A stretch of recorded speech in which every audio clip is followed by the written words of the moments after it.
Welcome, welcome, welcome. Welcome everyone to this new episode of Voices of Change. I'm David Caballero and I'm joined by Luz Solid. We're the founders of Evolving Education. And today we're going to explore what happens when education is not just reimagined at the level of a classroom, but across entire communities, creating a new ecosystem of youth empowerment. Across Europe, we're seeing emerging models that move beyond traditional schooling towards approaches rooted in trust, agency, and participation. But what does it look like in practice and at the scale? And to talk about this, we are joined today by Marianna Kłosińska and Olga Kulesza. Both of them from Bullerbyn Foundation in Poland, an organization that has developed a unique network of democratic education spaces in Europe, including schools, homeschooling communities, and youth initiatives. So thank you so much, Olga and Marianna, for joining us. Thank you very much, Jay. Thank you for inviting us. So we normally start trying to understand the story of each person, and we would love to hear about you. Can you share a little bit about your personal journey and what led you to work in democratic education? Mm-hmm. Marianna, maybe you go first because chronologically it was you. Yes, I'm an old woman. Okay, but I was a very young mother, and when I was 21 years old, I was preparing to my parenthood because I was waiting for my daughter, and I read a lot of books, a lot of articles, and it was very exciting for me because I was interested in psychology, in pedagogy. I was reading a lot about schools, for example, about Summerhill, what was utopia for me at this time. And when I was reading, I found the book How to Talk So Kids Will Listen and Listen So Kids Will Walk, Meslish and Faber. And it was for me something incredible. And I had a dream if anybody in the world can talk like this, can be in contact like this, the world will be beautiful place to live. And it was my dream. And when my children, because now I have, at the end I had 3 children, but when I was thinking about the school for my children and preschool and schools, I was trying to find the place, the school, when people will look at the school in such a way, in the way of building contact and building Olga, dobre więzi. Relations, I think. Yes. Good relations. And bonds. And I was looking for it, but in all of the schools which I found the talking about English lessons, about menu, and how long after lessons time will be long. And but at the end, I found the school. It was little school in the village, but still it was traditional school, conventional school, with lessons and with numbers. And when my children wanted to go, they had to go to the middle school. I found that we can use our foundation, because at this time we had Bullerbyn Foundation, which takes care about holidays for the children, and very special holidays. Maybe we will talk about it later. But when I found that we have the foundation and we can create our own school, and when I was trying to create this school in the formal system, I went to the wall, and I thought, okay, it's impossible. It's impossible to do it. And then I wasn't expected, but I found unschooling. It was like a treasure for me. Niespodziewane? Unexpected. Unexpected, yes. And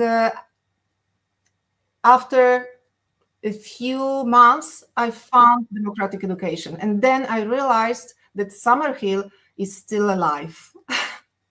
And the story started with this information. And we use the Polish system education, because in Poland we have homeschooling. We can be in homeschooling. It's in the law. So when we started to create a new environment, to build a new schools with our beliefs. Amazing. Thank you for sharing, Marianna. Thank you. So for me, it was very similar, because it was also because of becoming a mother. I think this is something that many democratic school educators that I've met, we share this story, that we do it for our own children. Because I knew about Summerhill before. When I was a student, I got this book as a gift. It was a changing point in my life, because I learned that Summerhill, the Summerhill idea, and it was very inspiring to me personally. But when I became a mother, I realized I really want to have this kind of world for my child. I remember a moment when my son was several months old, and I was with him in a forest, and I was going with him, maybe carrying him in a scarf, and thinking, okay, so what I'm going to do actually, because I didn't know that in Poland already Marianna was doing democratic school. I didn't know that. But I knew I really want something like a democratic school. I was thinking maybe I'll emigrate, or maybe I will, do something, crazy. But I had this brainstorming. And the moment I came back home, I Googled, I opened internet, and I found that not only Bullerbyn Foundation exists, but Bullerbyn Foundation organizes the first international gathering in Poland of democratic education, StuDEC gathering in 2015. And it will be like in 3 months next to my home. Fantastic. But it was not that easy, because it said it's only for people who are from this community. And it was only 1 day, open day, or 2 days, but the gathering was for insiders. And I was like, I don't care, I gotta be there, So I emailed Bullerbyn Foundation, probably you, Marianna, I think it must be you. And I said, like, I must be there, I want to be volunteer, please let me in. And Marianna, you're so open, and of course you let me in. And I was volunteering in the gathering. I was there with my child, and seeing how adults, because many people from many countries came. I don't remember how many there were in 2015. Marianna, can you tell me? It was something like 700 people. Yeah. Yeah, from all over Europe and some other countries outside of Europe too. And just seeing how they relate to children, how they relate to me, to my child, and seeing how children relate to each other. It was so different than everything that I've seen before, that I knew I'm gonna stay. So it's been already almost 11 years, and I'm not going anywhere. Wow. I love that part of the difference, of the relationship with children, and yeah, when you said that dream of a school that builds relationships, and then people learn to relate to each other, is so essential. And somehow other things get prioritized in the traditional system. Yeah. And something that we were talking about ahead of the call is that Bullerbyn is not only a school, but it's a network that does a lot of different things, right? There's homeschooling families, there are summer camps, there are youth initiatives. So we would love to understand it. And something that you mentioned that caught my attention was that it's designed for change, because change is what we can be certain about. It's going to keep happening, right? To respond to the needs of the people. So maybe if you can tell us a bit about the ecosystem, the different branches of the organization, because I think this is something really unique that I haven't seen in many other places. Usually a democratic school starts with the same intentions that you just shared, but they struggle for survival and they have very few families, very few children. But in your case has been quite different. You are quite diversified. So what made that possible, and what's the structure like? Yes, I think that we had easier beginning with democratic education because we were worked from 2007 as a foundation, and we were coordinate summer camps and winter camps also, and for the children. And it was according to my thought about to this book, to how to talk to kids, so we'll talk, and listen, so kids will talk. And we then, in those times, we were created environment which is very good for the parents, for the teachers, and for the children, and we were cooperated in this community. And then we decided to make academy for the teachers to work in our summer camp, and it was very close to humanistic psychology, so it was our beginning, and we have a lot of practice because of this, and we were dreamed about to have Bullerbyn village whole year. Because at the beginning we had Bullerbyn village only in the summer camps, but it was a lot of children in our summer camps, near 1,000 in one summer. Yes, it was a big community. So when we decided to make democratic education, we were known in the Polish community, in Warsaw community. And when we started to talk about democratic school, media were interested in it. So we could talk louder. And when we talk louder, then people were interested. They join us, and we were thinking how to build democratic school in Poland, how to build new summer in Poland. And in this time, we were part of the big movement in Poland, and this is the beginning of the bigger structure in our foundation. Then we decided to work during a year with democratic school. And the part of this work, it was academy of teachers, for the teachers. There was supervision for the teachers, and we had workshops for the parents, and it was what we trained earlier in the Bullerbyn village, in our summer camps, and it was working. And in this time we had also poradnia psychologiczna, jak to powiedzieć? I would say counseling center, counseling for parents, for children, counseling center, psychological, pedagogical counseling. Yes, but our children were in our Wolna Szkoła Demokratyczna Bullerbyn. Free Democratic Bullerbyn. Yes, we have long names always. It was something like after lessons place. It wasn't a school in the law, and because we were working only with homeschooling children in our school. And still we are working only with homeschooling children. Yes. So all our students are actually officially homeschooled.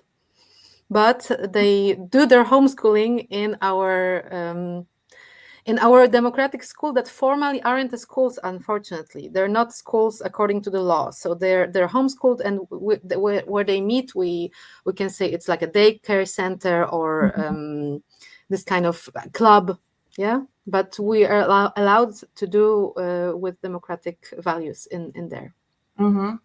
As a foundation. And we were trying to cooperate with regular schools, because children in Poland have to be signed in some school. We cannot be without school. Yes, even if they're homeschooled, they need to be they're registered in the school. And we were trying to cooperate with our value with traditional schools, because children in Poland has to pass exams each year. And it was hard. It was hard to understand each other. We were like clients, so we have expectations, and schools were as a people from the law, which has expectation for us, and it didn't work. Then we decided to make our own school. Registered school, to make homeschooling for our children, and to make environment with our values, and to make exams with our values, and to make these exams as a nice experience for the children. And now we have 5 schools, registered schools. We have primary school and high school. And this is our zaplecze administracyjne. Like our backstage, our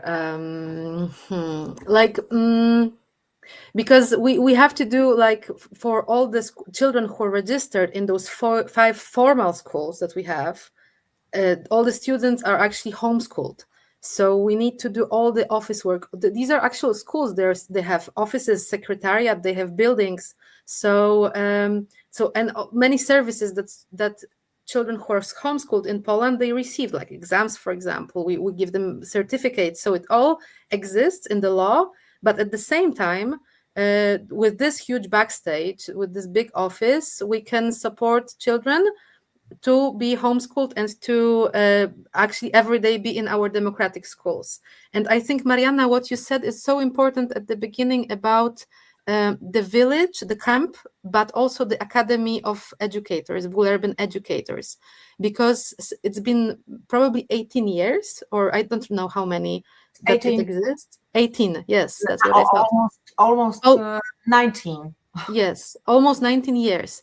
And every year, because the summer camp was so big that these from these educators, these educators practiced in the summer camp what they have learned, and they were supervised to become even more aligned with those values, those humanistic values. And it allowed Bullerbyn to create network of educators. So actually now this is our first source where we look for people to work in our democratic school projects that we will soon describe, because now we just told you 5 formal schools, but we also have democratic schools. And we have already educators who are trained, who are aligned with our values, with whom we have some experience working together in the summer camp. And many people who go to work in democratic schools, they actually come from this Academy of Educators, Bullerbyn Educators, that was started by Magda Kidoń, who is a Gestalt psychologist, and you, Marianna, at the beginning, and now it's also Błażej Buziak. So the psychologist from the beginning, Błażej from the beginning. Working. Yeah. So I just wanted to add that the psychological component was very important at the beginning of the foundation, that it was rather psychological than pedagogical approach, right? I see. And you even had the council for the children and the families, right? You had counseling. Yes, that's actually the part. Maybe we can tell a little bit more about this. That right now we have there is the counseling center that we're developing, and it's answering to a lot of needs of our students, because we have students who are homeschooled. That is a very big group, few hundred people, right? Marianna, can you help me with the number? Roughly something like 400. 400, and out of them, some of them are not in our democratic school projects in Bullerbyn Foundation, but for example are in other democratic schools in other cities in Poland. We now have in Poland over 30 democratic schools, but many of them are in our democratic school projects or programs, as we call them now. So we have 4 democratic school programs, and each one is very different.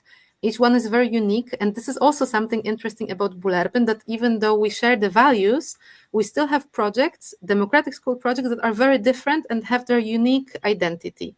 We have one is Forest Unschooling Group, which is a forest group in the middle of the city, which is primary democratic school. We have Free High School, which is high school also in the city, but only for teenagers. We have, I would say, our flagship project, which is Bullerbyn Free Democratic School, which is very unique because it's a half boarding school. So students stay for 3 days. They stay in the village, in the house where they live in the community. They sleep there. And Thursday and Friday, they stay in Warsaw, where they come for several hours to school and they explore the city. They have different workshops. So it's a very unique model, but we love it very much. We think it's very amazing. This democratic school, that was the first project. And then the important is that there are pupil from the first grade primary school to the end of high school.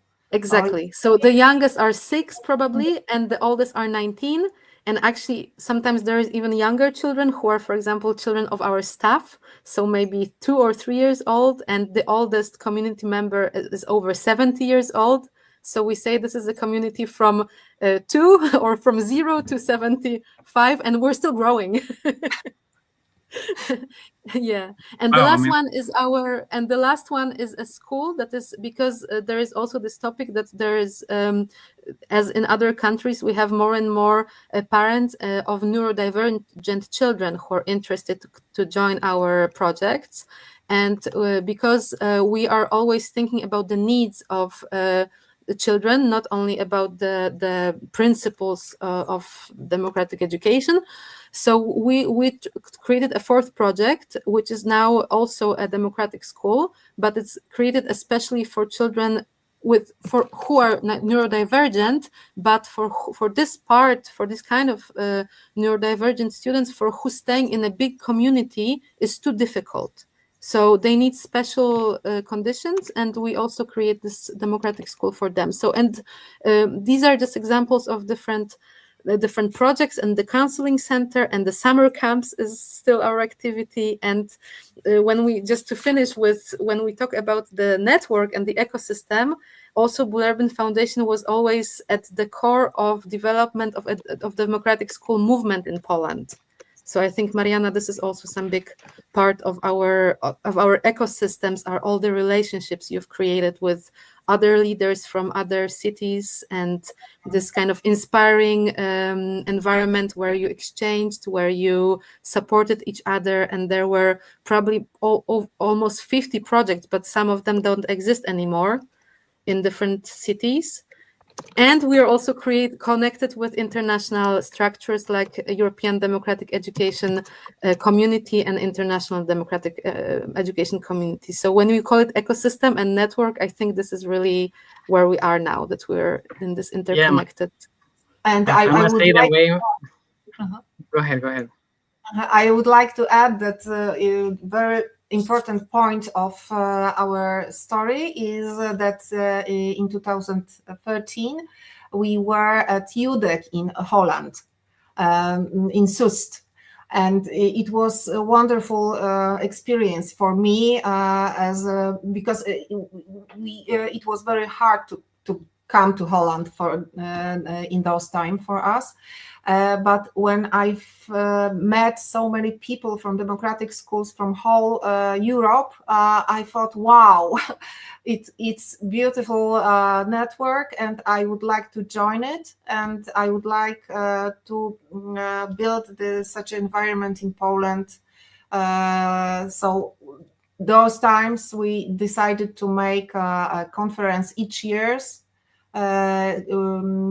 Polish StuDEC we organize, and we decided to cooperate with other democratic schools to invite them to build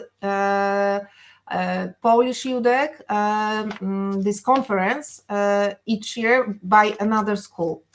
And now it's wonderful situation, because people decided that, okay, we don't want to have such a big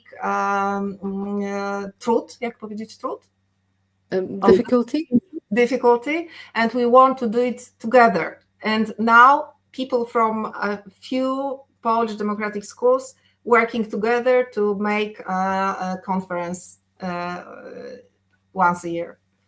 This is just amazing, Marianna and Olga. When we invited you to the webinar, we couldn't think the scale of what you have created. I'm absolutely amazed. I have the need a bit of recap all I heard, because for people that are listening to us, to see also if I understood it, because it's a lot. So, and I already have tons of other questions, but let me start with this. So you started as a summer camp for young people with this values center in building strong relationships and trust. That extended to more than 1,000 young people and their families. And you started also training the educators that were part of the camp and so on. So you created a base of educators that already were training this, and a network of families that understood your work. So by the time you wanted to open a democratic school, you had a pretty big network already of homeschooling families also that wanted a place where their children could go. So that's already, that's 5 of the schools that are kind of support spaces for the homeschooling families. And then in addition to that, if I understood well, you've got 4 different democratic school programs, in the sense that one is more aligned to forest unschooling, another one more high school, another one more half boarding school, another more for neurodivergent children. And those 4 models are replicated across 30 schools. Is that correct? I don't think they're the models that are replicated in Poland, because every democratic school in Poland that is begins with some people, some idea, some values, and in Poland they're independent from Bullerbyn Foundation. Sometimes they were inspired by this conference in 2015, for example, where they've also met the international movement. Sometimes they as we go on the way, they join the movement. So these projects start independently. However, I must say that Marianna, you consult very often, right? Or at least it happens that you consult also the people who start the schools to tell them to share your experience, right? And I think that when other schools were started, we were talking about the main point, the most important thing in democratic school in Poland. And we talked about supervision, about somebody in the school who help people to work with proces grupowy, with group process. Because it's not easy to build a community when you don't know process of the group.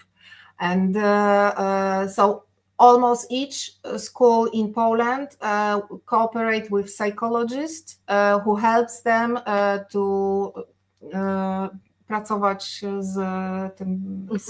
To work with the staff and to support the staff. Yeah, this is just an example of a practice that spread from Bullerbyn to other democratic schools. I would say that tutoring, which is one of our central practices, it's also something that we began with. The educational conferences started by Ania Pękala is also one of these concepts that we, in some schools, they're replicated, or they take it and they change it according to their needs, because it's decentralized movement. There isn't clear, there isn't leader here, but they're decentralized. But it's true that because we have more experience, sometimes some practices just we exist for a longer time, so some practices were transferred.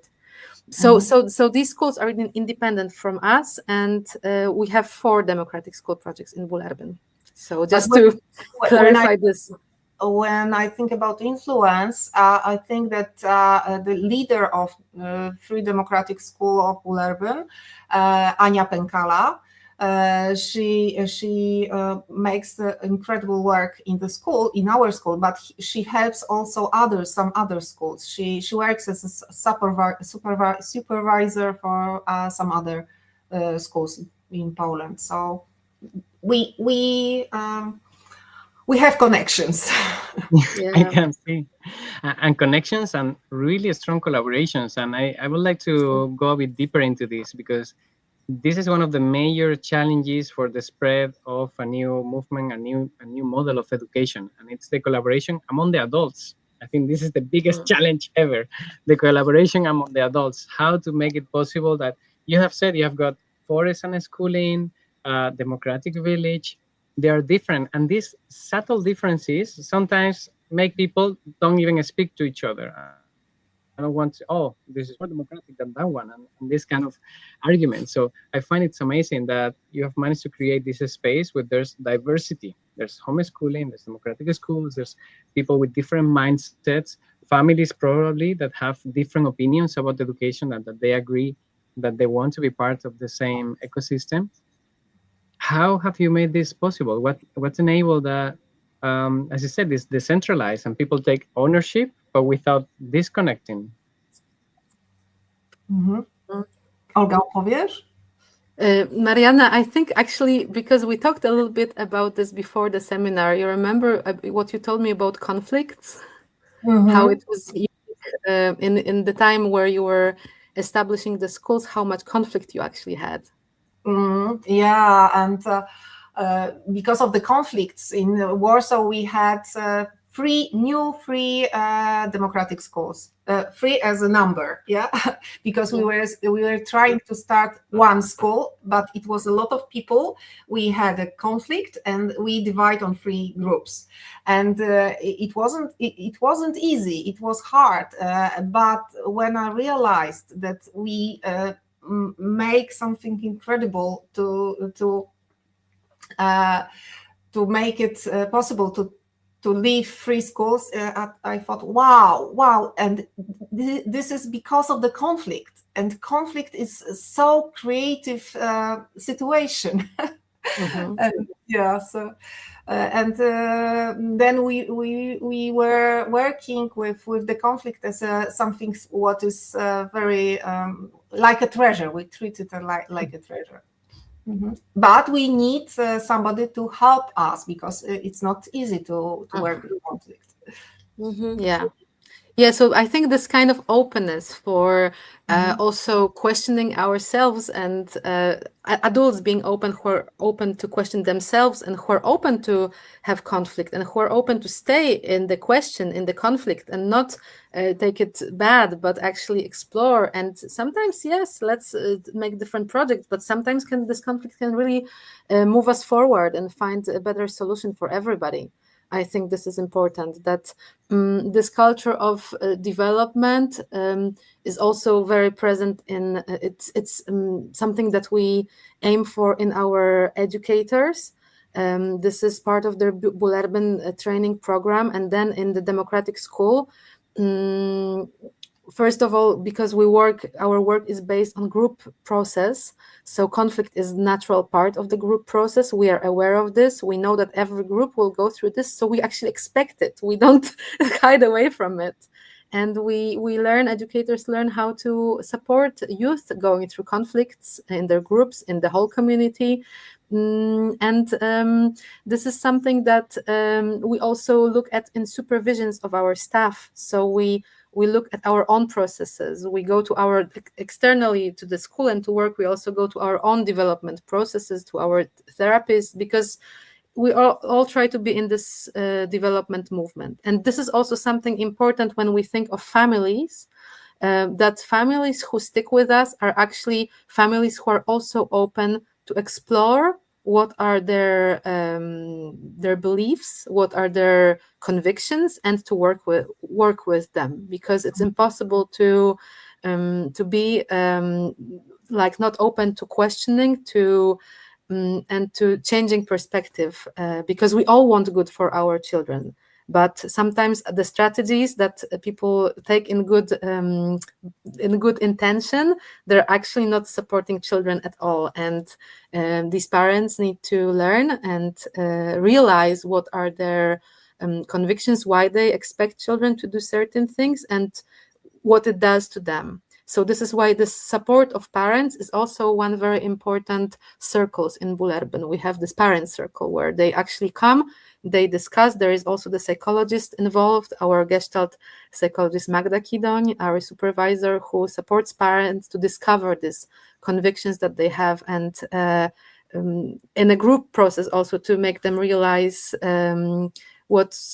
what could be the shift or how other parents are coping with this. So it's a lot of community work, a lot of group work too, in this, to keep this system coherent and growing. And I think that one thing what is important in this situation is that people who are coming to our school, they are mostly from the conventional school. They have experience only from the conventional school. The parents. The parents, yes. And when they are coming to us, they have a very good intention, but they can imagine a school only as a conventional school. So they have to make a big work to understand what happened in democratic schools, and it's. I'm just amazed. it's wow. I stick with that thing of conflict created diversity, and then that empowering of people allow for many different from that diversity to do an experiment and try and see what it works and so on.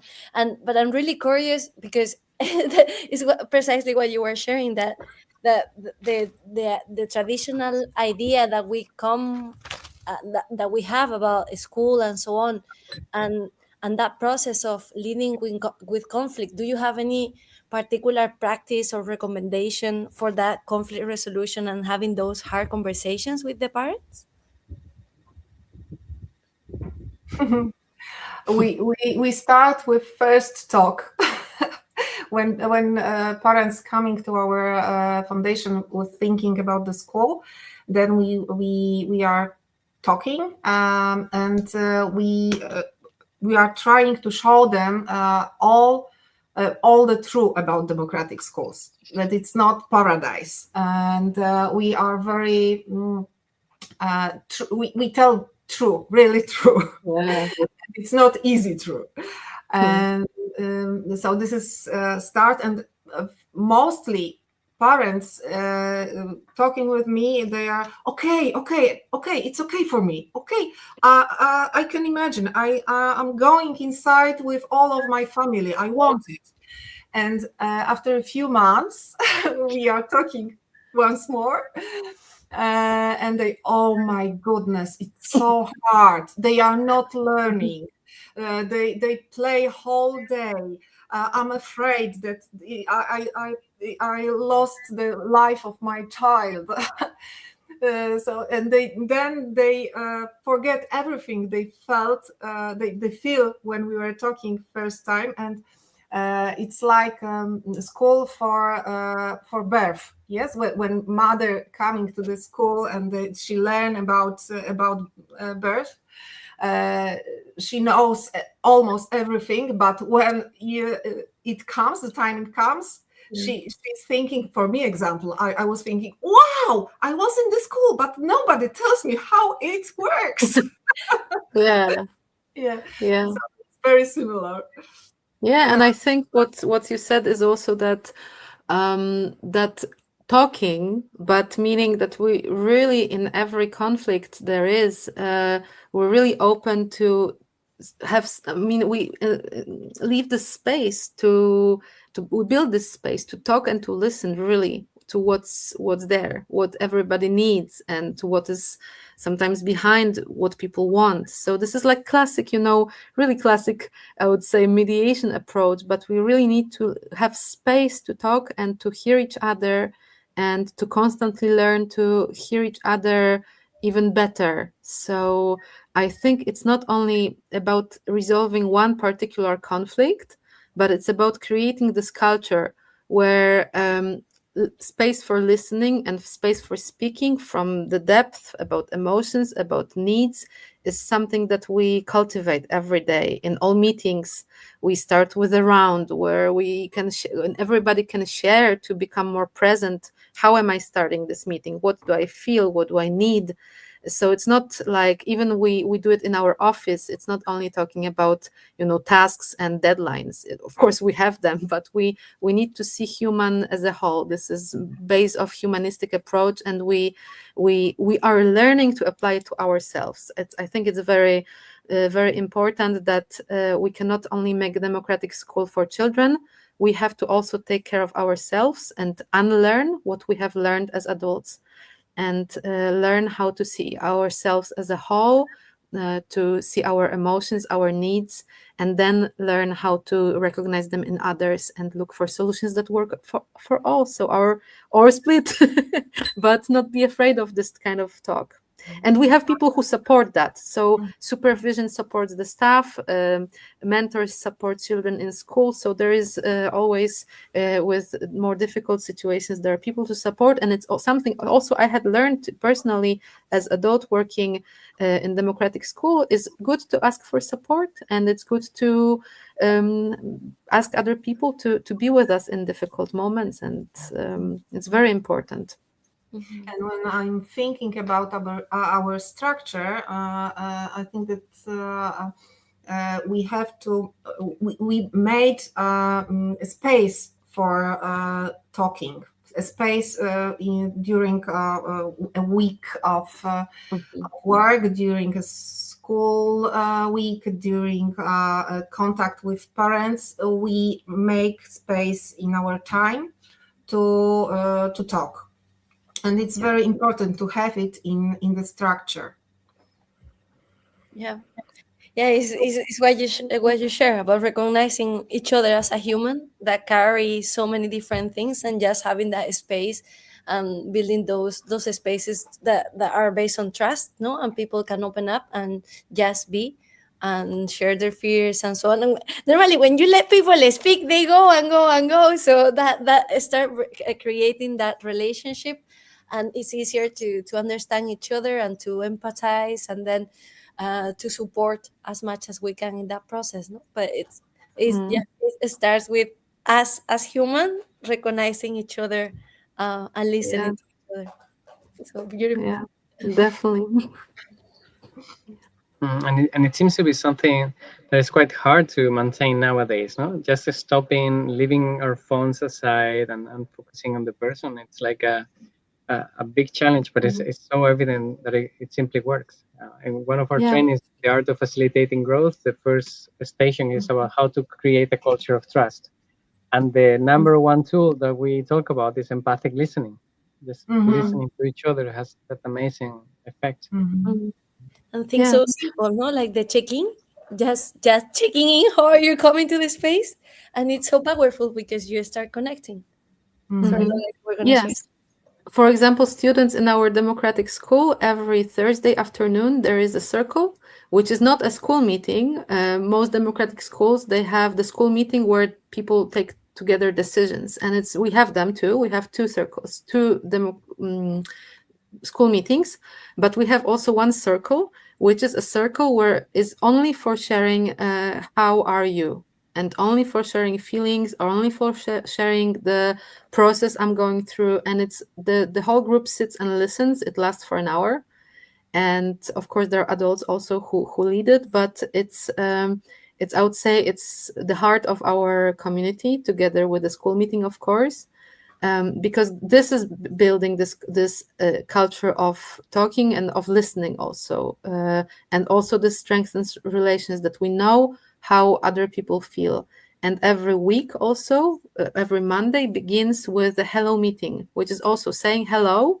We take like 45 minutes, I think, with the whole school, 55 students, and maybe 10, 15 adults, depends how many are there on this day. They sit at the beginning of the week and they say, how was your weekend? Just this is our first thing that we do every week. And we really get to know each other, and we really get to see other people, what's important for them, what they are going through. So this kind of relations that we have with our students, and the relations that have students among themselves, are very unique, I would say. Sometimes it's not exactly like brothers and sisters, but not something much more than friends, sometimes. And the same with our students, that we are, I don't know, it's magic. It's really deep connection. That's amazing, because there are so many of these processes, right, that you learn, and the different methodologies and pedagogies. But here is circles to listen to each other, and it's also in a way so human, so ancestral. Like all cultures sit around a fire and just talk and listen to each other, and have had these spaces along the history of humanity. So it makes all the sense, and somehow we need to reconnect with it, right? And we need to make it part of the culture, of the structure, the way, allowing a space for it, giving it the value that it has. Yes, definitely. Definitely. Wow, you're leaving us really inspired, and I'm thinking about maybe because you mentioned some of those conversations with families, no? Like when you present to them, because I was left a bit curious about why do you tell actually to families when you said that democratic education is hard? Like they're gonna be playing for a while before they start doing things that you consider learning or studying. So could you share with us one of those stories, like of one young person comes to your mind, or a family that you interacted with recently? The process that they go through as they find democratic education for the first time, and how they get used to it. Because this, I think, is really interesting, because the people that are already there in the democratic school, and the children and so on, they are now used to it. But the adaptation process can be something where they need more support, perhaps. Process, you are asking about process of one family? Just one story. Oh, it's so many. It's hard to choose.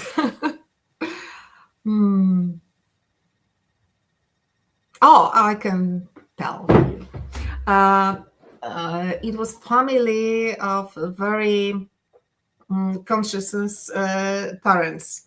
She was a psychologist, and he was a businessman, but with thinking about the business as a holistic organization. And they decided to come to us because they think about democratic school as an exemplification of their ideas. And they had and they have still two children, two girls, and one of them was in the 7th grade, and the second was in 4th grade.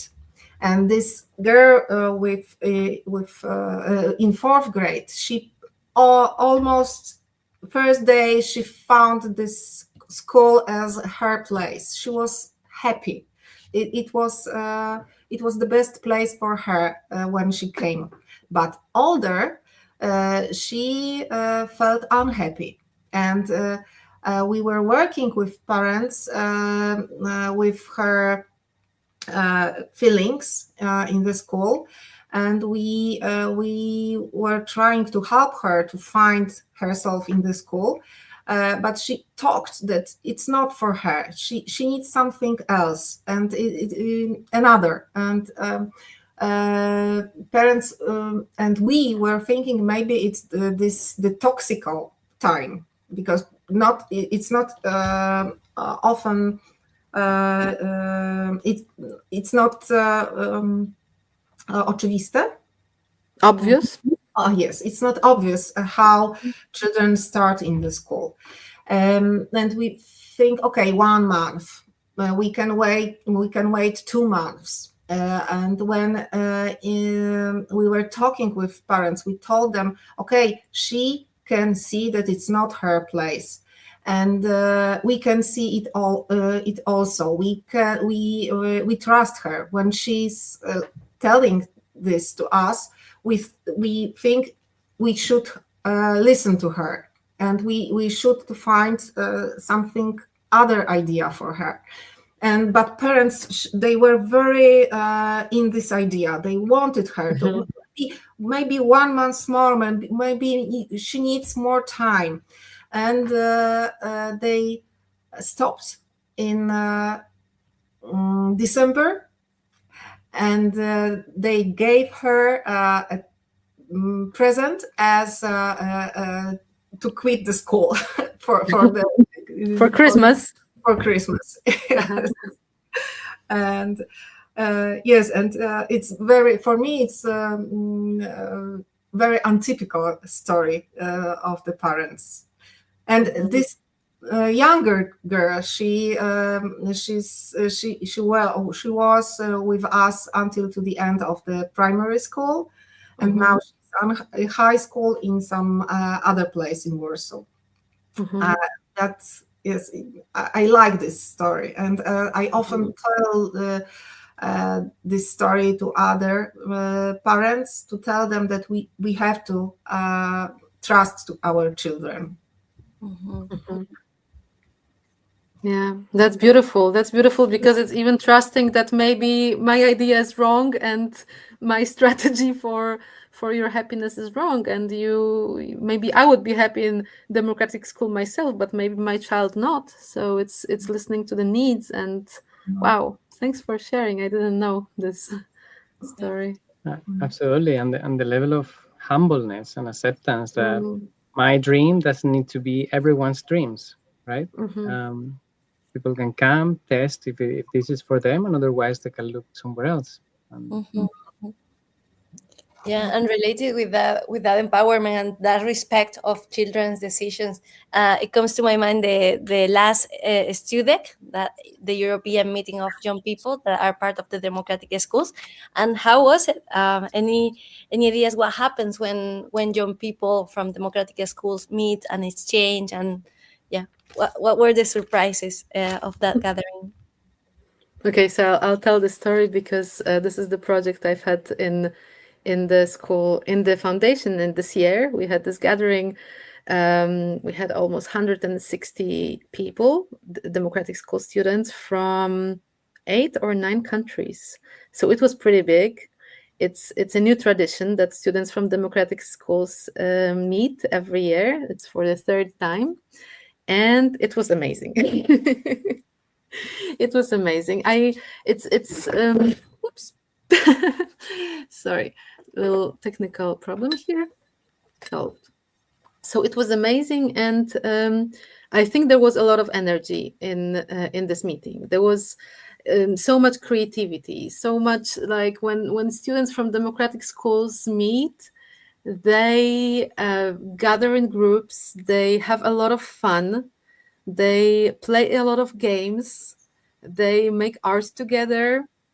Sometimes they also have little discussions. The whole event was actually guided by a system that we use in other gatherings of democratic education. We know it from adults gatherings, which is called open space. So it's a big board where everyone can put whatever they would like to do or propose, and whoever would like to join, they just spontaneously form little groups or pairs or whatever activities they would like to propose. So I think the most things that they did were activities where they were either doing sports or playing games play and games is something totally underrated in the society now. And on the contrary, we see it in democratic schools as one of the most important activities that people should engage in and should have space to engage in. And as we say, if we let them free and they all meet, this is what they do. So it means they need it. So this is how they get to know each other. They get to know themselves. They experiment, play different roles in different games. Like one of very popular games is werewolves, like forever, you know. I think this game is so much fun, but at the same time, and students love it, and they played it many times in this year in StuDEC.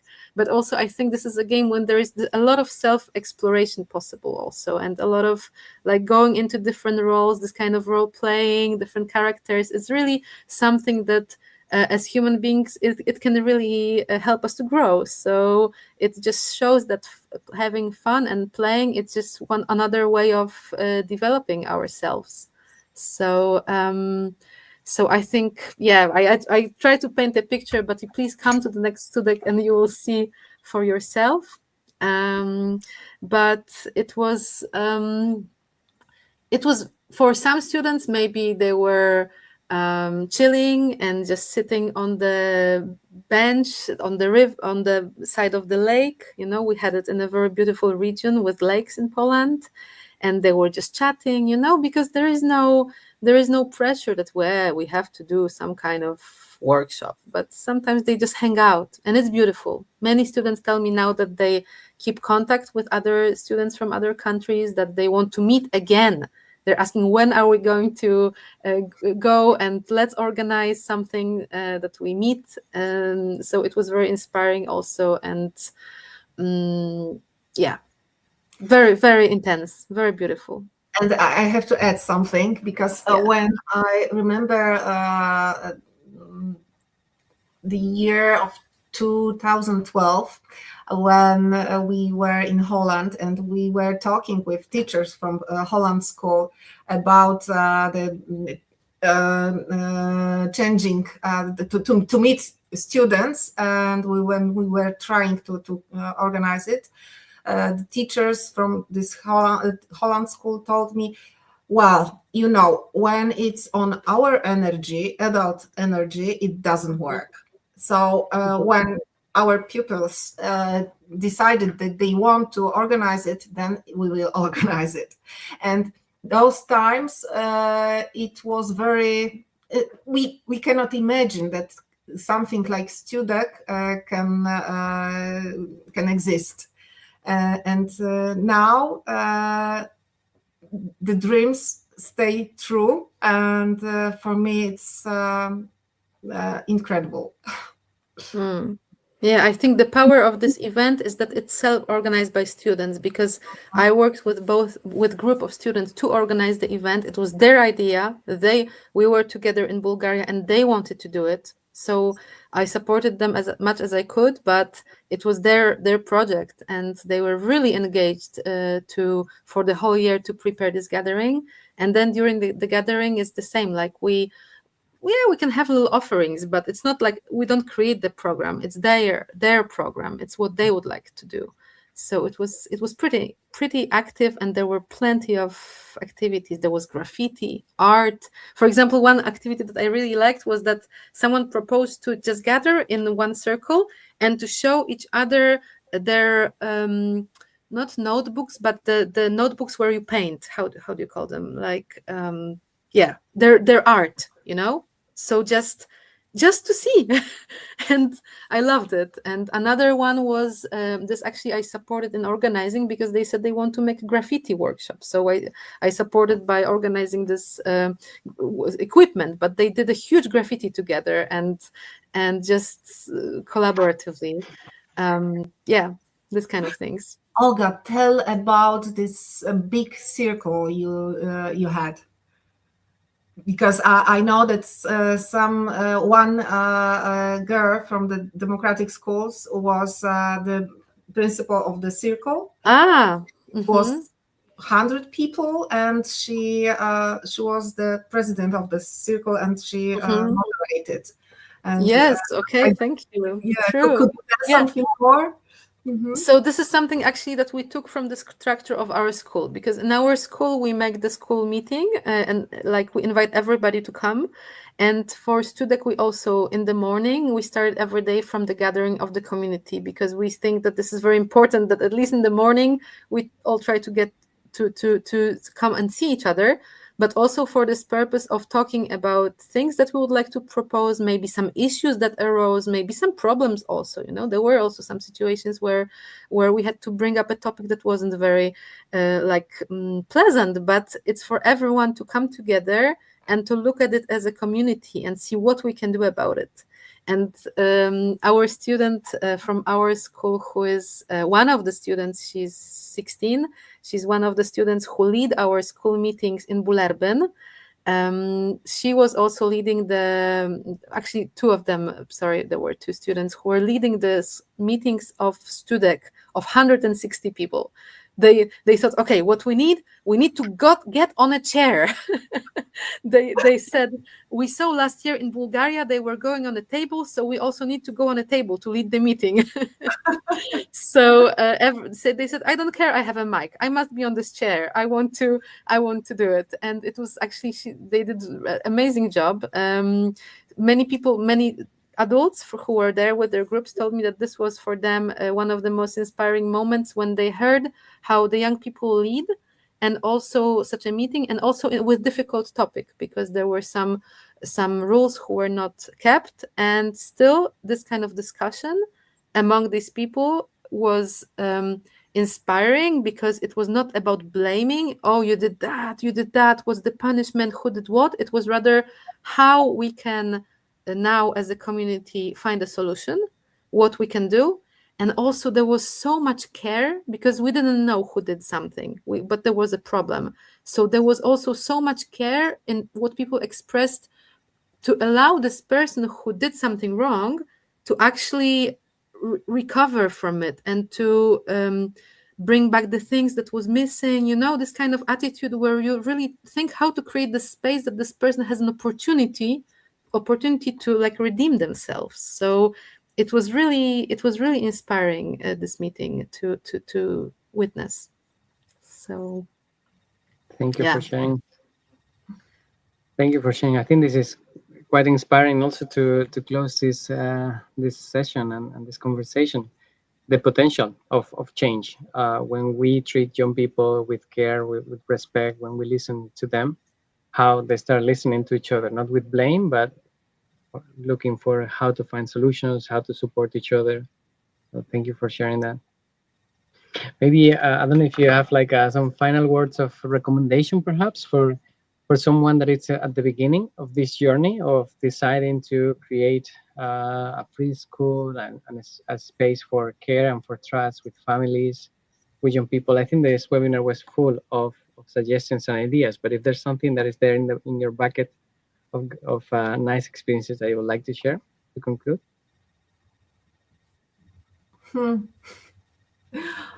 I think that to be close to myself and to listen to my needs, who am I, what I want, and what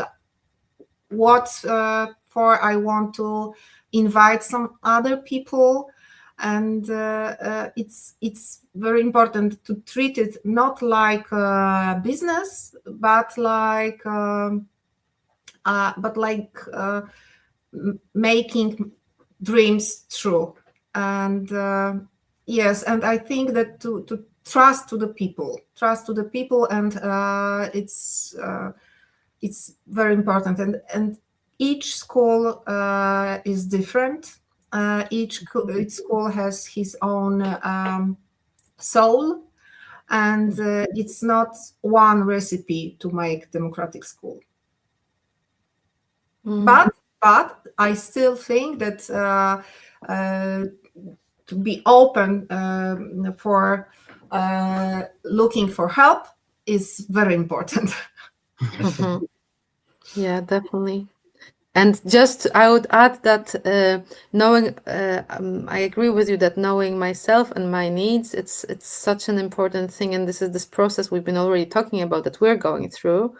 but also for working with other people, it's so important to listen, to build this space, as we said, for listening to them, to and especially to young people, to really so they can really be heard and seen, and to have this kind of open mind and approach them with curiosity, with other people, especially young, also other adults, to really be curious. Who are you? What do you want? Like, because this is the first step to create this relationship where we can then build trust and we can do things together. We can move on together when we are curious of another. Yeah, and we as adults, we need to make environment for us as the people who want to create school exactly the same what we want for the children. We have to be in true. When we don't tell jak powiedzieć uczciwość? Honestly, when we don't speak. Yes, we have to be very, very honestly to each other in adults environment and to the children. I have one more. I have one more. I promise last one. But I think it's very important to celebrate, because this is something that we often forget, and celebrate little successes, celebrate little things that we accomplish, celebrate the people who are contribute to this.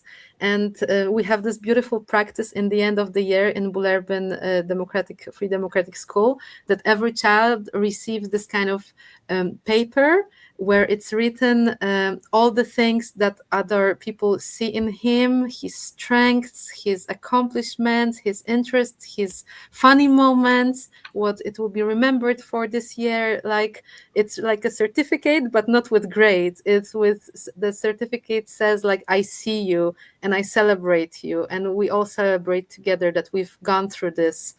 However, it was hard, funny, beautiful, different moments, but we're there for each other. So I think to celebrate and to really stop and really consciously make this space to listen and to celebrate, to connect with other people. This would be the cherry on a cake. Wow, fantastic. Beautiful. And congratulations for the amazing work that you are doing. I have been amazed the whole hour. I have been like, wow, this is so cool. So yeah, congratulations. Please, if you have an opportunity, join us and visit our school. We would be very happy to host you and to show you around. It's definitely that we've got a big ping in the map.